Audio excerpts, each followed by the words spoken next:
Thierry, l'arboretum de Chèvreloup, ça touche le jardin de Versailles, ce que j'ignorais totalement.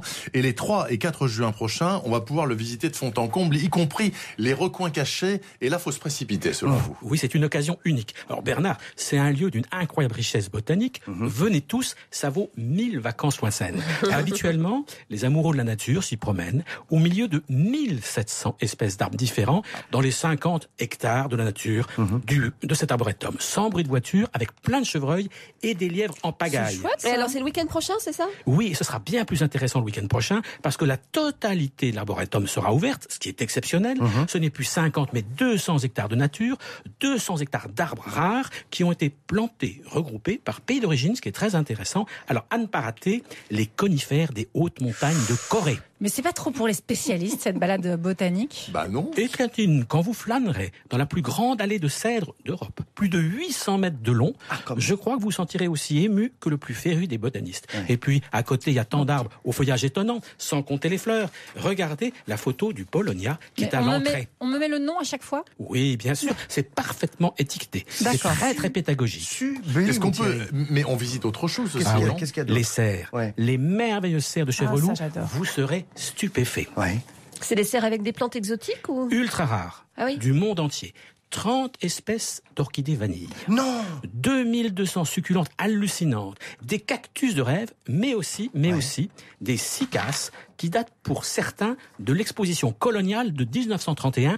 Il fascinait le maréchal Lyotet qui a présidé cette expo. Comment vous appelez ça? C'est pas un arbre avec un long tronc et un plumeau, c'est ça? Tout à fait. Alors, cela fait partie des plus anciennes plantes à fleurs, contemporaines des dinosaures et du ginkgo biloba dont je vous ai parlé.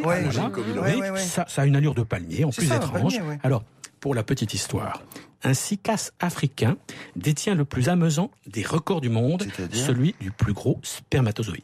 Mon Dieu! Ah bon? Ça veut dire quoi, ça? Un arbre? Tout à fait. Un spermatozoïde d'arbre? Qu'on arrive à voir à l'œil nu. Mais non. Je comprends rien à votre histoire, moi non plus. Bah écoutez, vous irez à l'arboretum. C'est pas un truc un peu plus glamour où on peut emmener les enfants aussi? Allez dans la serre des fuchsias, pas les fuchsias ordinaires, mais ceux qui vivent sauvages en Amérique du Sud. Il y a des lianes, il y a des buissons, des couvre-sols. Il y en a qui sont délicieux à croquer. Et Laetitia, il y en a un magique pour vous. Le fuchsia procumbens. Il est petit, très tapissant.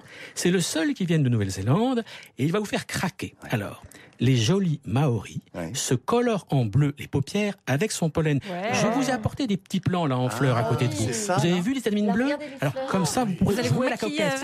Poudrez-vous. Mais ça sent bon. Mais dites-moi Thierry, apparemment vous connaissez cet endroit, donc vous êtes déjà rentré à une autre occasion. J'ai eu la chance d'être très bien accueilli et c'est une merveille, et c'est un endroit très peu connu, et c'est vraiment triste. Et donc il faut en profiter absolument pour ces 2 jours-là, samedi et dimanche prochain, les 3 et 4 juin, de 10 à 17h, pour 4 €, donc c'est route de Versailles à Rocancourt dans l'Essonne. Et c'est un vrai voyage finalement, c'est vrai, formidable, ça a l'air génial. Top. Génial. Ah non, c'est pas du tout dans l'Essonne, d'ailleurs effectivement c'est dans les Yvelines. À Rocancourt c'est dans les Yvelines.